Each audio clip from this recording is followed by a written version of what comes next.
So out of curiosity, I actually pulled out her presentation at that time.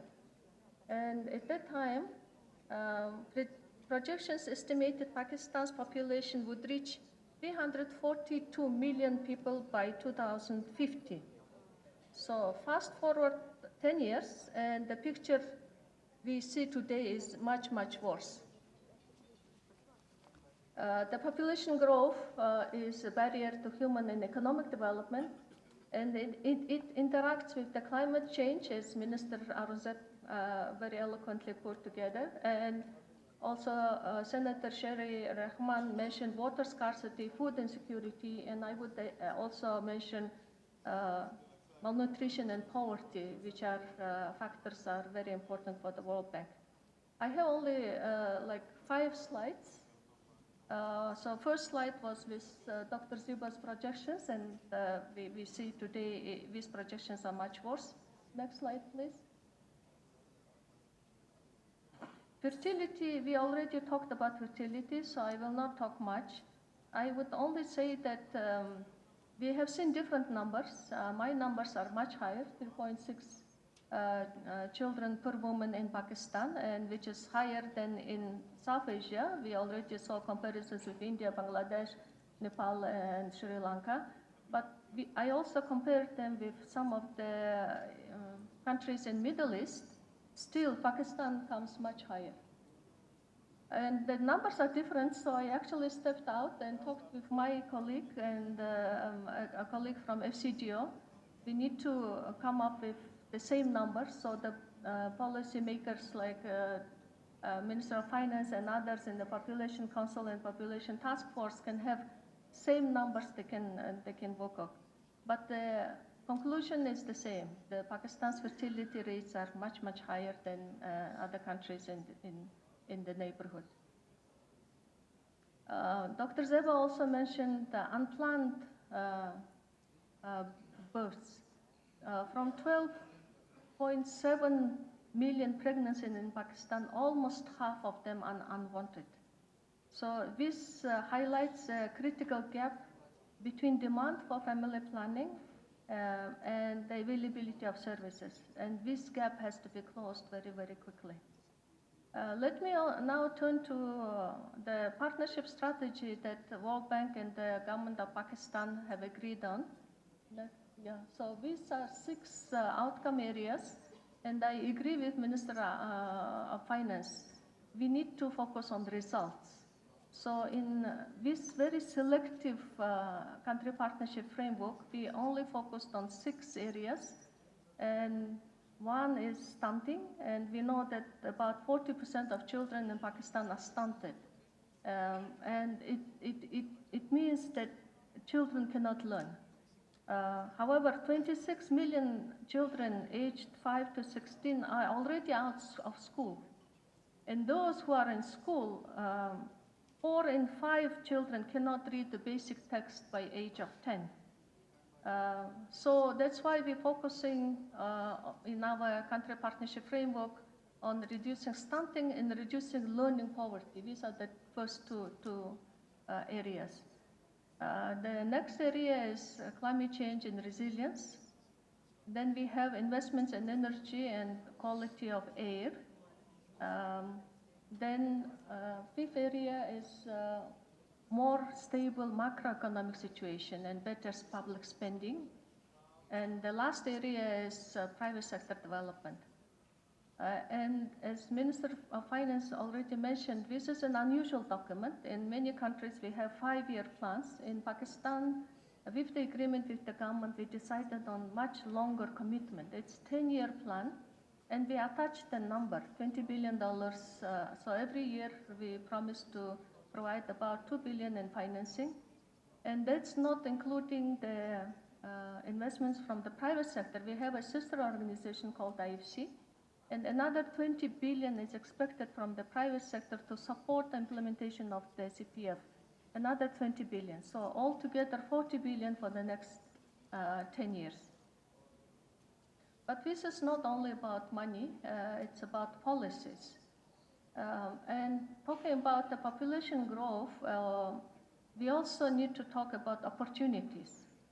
60% of population of Pakistan is under 30. And I was sitting next to the ambassador of Thailand, he left now. He was saying that we have an opposite problem in Thailand. We have aging population. That's the same for many countries, including my country also, Mongolia. So there is actually a potential for the demographic bonus or dividend, but it's a potential. It's unrealized until you educate people, until you provide them skills and jobs, then you have the demographic dividend. Until then, it can actually turn to demographic liability. We talked about fertility rate, but if we reduce the fertility rate from 3.6 today to 2.2, which is kind of average in South Asia, per woman by 2030, the payoff is enormous. By 2050, the GDP growth could reach 5%. All other things being equal, just reducing the fertility rate to 2.2 could bring the GDP growth to 5%. And that's 50% higher than business as usual scenario. You see it's on the graph. Under this path, per capita income would more than double. Today, the per capita income in Pakistan is 181,000 Pakistani rupees. It could double, even more than double, to 443,000 by 2050. And the cost of inaction is also immense, the opposite side of the coin. Pakistan needs 2.6 million jobs every year until 2050. Again, we have some different numbers, depends on the source, it depends on methodology, but we need millions of jobs just to absorb this youth bulge. So what are the key kind of asks, I would say, from this group? First, strong political commitment and governance. Dr. Zeba already mentioned about the golden age when population growth was more managed and looked much better than today.